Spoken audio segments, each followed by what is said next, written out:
ማለዳ ብልሁ ዳኛ።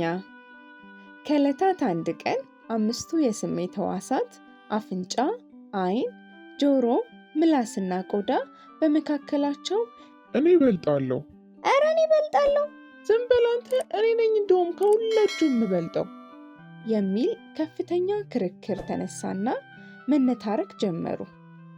እነሱ ሲነታረኩ አንጎል ጸጥ ብሎ እያዳመጣቸው ነበር። አፍንጫ ተነሳና እኔ የማሽተት ስራን የምሰራ የስሜት ሕዋስ መሆኔ ይታወቃል። እኔ የምሰራውን ያህል የሚሰራ ማንም የለም። እኔ በዓለም ላይ ያሉ ቆንጆ ቆንጆ መዓዛ ያላቸውን ነገሮች በሙሉ ወደ ውስጤ እያስገባው ለሰው ልጅ ፍጹም ደስታና እርካታን የማጎናጽፍ ወደር የሌለኝ የደስታ ምንጭ ነኝ። የአበቦችን ጣፋጭ መዓዛ፣ የሽቶን ጣዕም፣ የሰንደልና የዕጣን ሽታን በሚገባ አጣጥሜ የሰው ልጅ በጣፋጭ መዓዛቸው እንዲደሰትባቸው የማደርግ በመሆኔ እኔን የሚያክል ከቶም አይገኝም አለና ተከራከረ። ምላስም በበኩሉ እኔ የመቅመስ ስራ የምሰራ የስሜት ሕዋስ መሆኔ ይታወቃል። እኔ በዓለም ላይ ያሉ ባህርና ምድር ያፈራቸውን የሚበሉና የሚጠጡ ጣፋጭ ምግቦችን በሙሉ ማርና ወተትን እንደዚሁም ጣፋጭ ፍራፍሬዎችን ጨምሮ ሁሉንም እያጣጣምኩ የሰው ልጅ ፍጹም የሆነ ደስታና እርካታን እንዲያገኝባቸው የማደርግ በመሆኔ ከቶም እኔን የሚያክል ጠቃሚ ሕዋስ አይገኝም አለና ተከራከረ። ዓይን ደግሞ እኔ የማየት ሥራ የምሰራ የስሜት ሕዋስ መሆኔ ይታወቃል። ፈጣሪ በዚች ምድር ላይ ውብ አድርጎ የሰራቸውን ነገሮች በሙሉ ተራሮችና ወንዞችን፣ የዱር እንስሳትና የባህር እንስሳትን፣ አበቦችና እጽዋቶችን፣ ውበትና ደምግባትን በሙሉ ግልጥልጥ አድርጌ በማቅረብ የሰው ልጅ ከመስማትና ከማሽተት በዘለለ አይቶ እንዲረካባቸው በማድረግ ከፍተኛ ደስታን የማጎናጽፈው ዋነኛ የደስታው ምንጭ በመሆኔ ከቶ እኔን የሚስተካከል ሊኖር አይችልም ሲል ተከራከረ። ቆዳም በበኩሉ እኔ በመዳሰስ ስራ ላይ የተሰማራው የስሜት ሕዋስ መሆኔ ይታወቃል። ለሰው ልጅ ገላ ተስማሚ የሆነውን እና ያልሆነውን የምመርጥለት፣ ሙቀትና ልስላሴን የምሰጠው እኔ መሆኔ በፍጹም አያጠራጥርም። የሰው ልጅ እጅግ የሚደሰተው ገላውን በሙቅ ውሃ ሲታጠብ ነው። እኔ ደግሞ ትክክለኛውን የሙቀት መጠን እየመረጥኩ ተገቢውን መረጃ ሰጠዋለሁ። ሰውነቱን ከተለያዩ በሽታዎችና ከጉዳት እጠብቅለታለሁ። ጥሩ ህልም እንዲያልምም ለስላሳና ሙቀት ሰጪ ብርድ ልብስና አንሶላ እንኳ ለመምረጥ የሚችለው እኔ በምሰጠው ትክክለኛ መረጃ ላይ ተመስርቶ ነውና ከቶም እኔን የሚመጣጠን የስሜት ሕዋስ ሊገኝ አይችልም ሲል ተከራከረ። ጆሮም በበኩሉ እኔ በመስማት ተግባር ላይ የተሰማራው የስሜት ሕዋስ መሆኔ ይታወቃል። የሰው ልጅ በምግብና በመጠጥ ብቻ አይኖርም። የሰው ልጅ ከምግብና ከመጠጥ በላይ የመንፈስ እርካታ ያስደስተዋል። እኔ ደግሞ የሰው ልጅ ከምግብ በላይ የሚረካበትን የመንፈስ ምግብ የሆነውን አስደሳች የሙዚቃ ቃና፣ የአዕዋፋት ዝማሬ፣ የንፋስ ሽውታ፣ ፏፏቴዎችን እንዲሁም ሌሎች ድምፆችን ወደ ውስጤ እያስገባው ድምፁ ፍጹም የሆነ ደስታን የሚፈጥርለት ከመሆኑም በላይ ሚዛኑን ጠብቆ ቆሞ እንዲሄድ በማድረግ ከፍተኛ ተግባር አከናውናለሁ። በመሆኑም ማንም እኔን ሊስተካከል የሚችል አይኖርም ሲል ተከራከረ። ሁሉም እኔ በልጥ እያሉ ሲንጫጩ በጸጥታ ሲያዳምጣቸው የቆየው አንጎል ሁሉንም ታዘባቸው። አንዳቸው እንኳን እውነቱን አለመናገራቸው ገረመውና በንዴት ጸጥታ ብሎ ጮኸባቸው። አንጎል ባሰማው ከፍተኛ ድምፅ የተደናገጡት የስሜት ሕዋሳት በሙሉ ጸጥ አሉ። ከዚያም አንጎል እንደዚህ ሲል ተናገረ። ሁላችሁንም በሚገባ ሰምቻችኋለሁ። አንዳችሁ እንኳን ስለ ራሳችሁ እውነቱን አልተናገራችሁም። ስለ ራሳችሁ ጥሩ ጥሩውን ብቻ ከመናገር በዘለለ እውነቱን ለመናገር አለመድፈራችሁ በጣም ያሳዝናል። እኔ ግን ስለ እናንተ በሚገባ አውቃለሁ። ማወቅ ብቻ ሳይሆን እያንዳንዱን እንቅስቃሴያችሁን የምመራና የምቆጣጠር አለቃችሁ መሆኔን ልትዘነጉት አይገባም አለና ጣቱን በአፍንጫ ላይ እየጠቆመ ስማ አንተ አፍንጫ፣ አንተ እንዳወራኸው ሽቶና ጥሩ መዓዛን ብቻ ለሰው ልጅ የምታውድ ነህ? እውነቱን ተናገር እስኪ። ስንትና ስንት ቆሻሻና ክርፋትን ከየቦታው እያግበሰበስክ የሰውን ልጅ በበሽታ ላይ አልጣልከውምን? ስንትና ስንት የሚሰነፍጥ ሽታ እያሸተትክ የሰውን ልጅ በአስምና በጉንፋን አልተጫወትክበትም? የማላውቅ መሰለህ? ሲለው አፍንጫ የሚገባበት ጠፋው። አንጎል አፍንጫን ልክ ልኩን ከነገረው በኋላ ፊቱን ወደ ምላስ ዘወር ሲያደርግበት ምላስ እንደዚያ እዩኝ እዩኝ እንዳላለ ሁሉ ወደ ውስጥ ገብቶ ሊደበቅ ሞከረ፣ ግን አላመለጠም። አንጎል ጣቱን ቀሰረበትና ስማ ምላስ፣ አንተስ ብትሆን እንደምታወራው ጣፋጩንና ወለላውን ብቻ እየቀመስክ ለሰው ልጅ ደስታን የምትሰጥ ነህ? እውነቱን ተናገር። በፍጹም አይደለህም። ስንትና ስንቱን መራራ ጎምዛዛ እያቀመስክ የሰውን ልጅ እንዲንገሸገሽ የምታደርግ አይደለህም እንዴ? በሬት በግራዋ በኮሶና በመረሬ ምሬት እያንገፈገፍክ የሰውን ልጅ ፍዳውን አላሳየኸውም? ወሬ እያሳበክ ሰውና ሰውን አላጣለህም? ብሎ ቀልቡን ሲገፍለት ኩምሽሽ አለ። የሚንጣጣው አንደበቱ ታነቀ።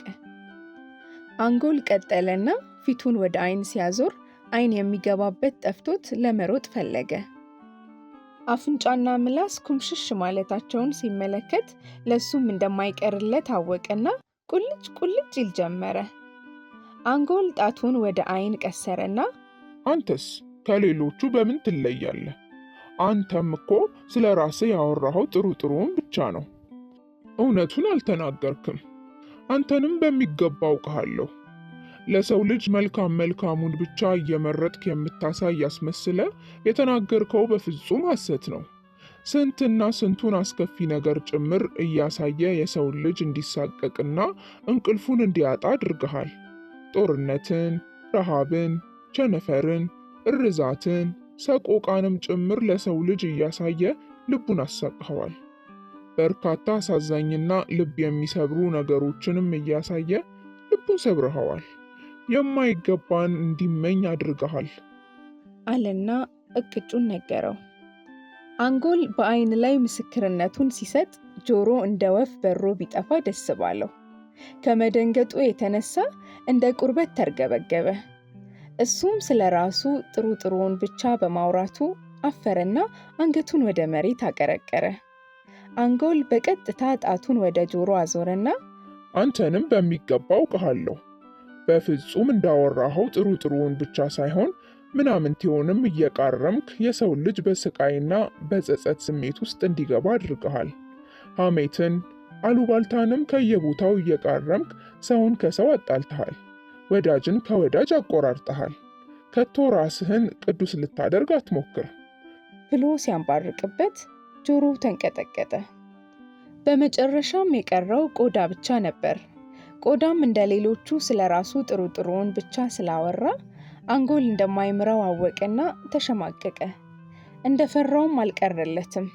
አንጎል ፊቱን ለአንዴና ለመጨረሻ ጊዜ ወደ ቆዳ አዞረና አንተንም በሚገባ አውቅሃለሁ። ሙቀትና ልስላሴን፣ ሐሴትና ደስታን አላብሳለሁ ምናምን ምናምን ብለሃል። ነገር ግን አንተም እውነቱን አልተናገርክም። የሰውን ልጅ በብርድና በቅዝቃዜ እንዲኮራመት አድርገሃል። ከበሽታና ከአደጋ እከላከላለሁ ብትልም ራስህን በአግባቡ ከአደጋ መጠበቅ ባለመቻልህ ቆስለህ ብዙ ጊዜ ደክመሃል። በዚህም የተነሳ የሰው ልጅ ጠቅላላ ሰውነቱ እንዲናጋና በሕመም እንዲሰቃይ አድርገሃል በማለት እቅጩን ነገረው። ሁሉም አንጎል አንድ በአንድ ስለነሱ የተናገረው እውነት መሆኑን ስላወቁ መልስ አልሰጡም። ገና ለገና በክርክር እናሸንፋለን ብለው እውነቱን በመደበቃቸው አፍረው ጸጥ አሉ። በዚህ መካከል የስሜት ሕዋሳትን ክርክር በሚገባ ሲያዳምጥ የቆየውና የአንጎልን የምስክርነት ቃል በሚገባ ሲከታተል የቆየው የሰው ልጅ የመጨረሻውን ፍርድ ሊሰጥ አስገምጋሚ ድምፁን አሰማ። የሰውን ልጅ አስደማሚ ድምፅ ሲሰሙ ሁሉም የስሜት ሕዋሳት ክፉኛ ደነገጡ፣ ድምፃቸውንም አጠፉ። አንጎልም የሰማው ድምፅ ያለቃቸው የሰው ልጅ ድምፅ መሆኑን ሲያውቅ ጸጥ አለ። ከዚያም የሰው ልጅ እንደዚህ አለ። እኔ ለሁላችሁም የጋራ መኖሪያችሁ የሆንኩ የሰው ልጅ ነኝ። የስሜት ሕዋሳትን ክርክርና የአንጎልን ምስክርነት በሚገባ አዳምጫለሁ። የስሜት ሕዋሳት በስሜት እንደተናገራችሁት ሳይሆን እውነቱ አንጎል እንዳስቀመጠው ነው። ሁላችሁም ስለ ራሳችሁ የተናገራችሁት ግማሹን እውነት ብቻ ነው። ሙሉ እውነት የሚሆነው አንጎል ስለ እናንተ የነገራችሁን አምናችሁ ከተቀበላችሁ ብቻ ነው። እኔ ይበልጥ በሚል የፈጠራችሁት ክርክር ትክክል አይደለም። እውነቱን ንገረን ካላችሁኝ እናንተ ሁላችሁም ለእኔ እኩል ናችሁ። ለእኔ አንዳችሁ ከአንዳችሁ አትበልጡም። አንዳችሁ ብትጎድሉ እኔም እጎድላለሁ። ራሳችሁ ለራሳችሁ የሰጣችሁት ዋጋ እንዳለ ሆኖ አንጎል የነገራችሁን ማንነታችሁን ጨምሩበትና ስለ ራሳችሁ ያለውን እውቀት ተቀበሉ። ፍላጎታችሁ እኔን ለማስደሰት ከሆነ ፉክክሩን ትታችሁ ተደጋገፉና ተከባብራችሁ በህብረት ሆናችሁ በሙሉ ልብ አገልግሉኝ። ሳትፎካከሩ ተከባብራችሁ በሙሉ ልባችሁ ልታገለግሉኝ ቆርጣችሁ ከተነሳችሁ በዚያን ጊዜ ሙሉ ሐሴትና ደስታን አገኛለሁ። እኔ ደስታ የማገኘው እናንተ ከመፎካከር ይልቅ በመተባበርና በመከባበር ስትሰሩና በአግባቡ ስታገለግሉኝ ብቻ ነው አለና የመጨረሻውን ዳኝነቱንና ፍርዱን ሰጥቶ አሰናበታቸው። ከዚያን ጊዜ ጀምሮ በስሜት ሕዋሳት መካከል እኔ ይበልጥ የሚል ክርክር ቀረና ሁሉም በመስማማትና በመተባበር የሰውን ልጅ በቅንነትና በታማኝነት ማገልገል ጀመሩ። እሺ ልጆችዬ፣ ተረቴን እንዴት አገኛችሁት? ሐሳብ አስተያየታችሁን ኮሜንት ላይ አስቀምጡልኝ። ከዛሬው ተረታችን ምን ተማራችሁ? እስኪ ለወላጆቻችሁ ንገሯቸው። ልጆችዬ፣ ከዚህ ተረት ጸብና ክርክር ሳይሆን ህብረትና አንድነት እጅግ ጠቃሚ መሆኑን፣ ማንኛውም ልጅ እኔ እበልጣለሁ በሚል እምነት የራሱን ትልቅነት ብቻ ለማሳየት ከመሞከር ይልቅ ሌሎችም የራሳቸው ችሎታና አቅም እንዳላቸው አምኖ በመቀበል አንዱ የጎደለውን ችሎታ ከሌላው እየተማረ ተረዳድቶና ተከባብሮ መኖር እጅግ ጠቃሚ መሆኑን እንማራለን። ተረቴን መልሱ አፌን በሰብስክራይብ፣ ላይክ፣ ኮመንት እንዲሁም ሼር በማድረግ ያብሱ። እወዳችኋለሁ። ባይ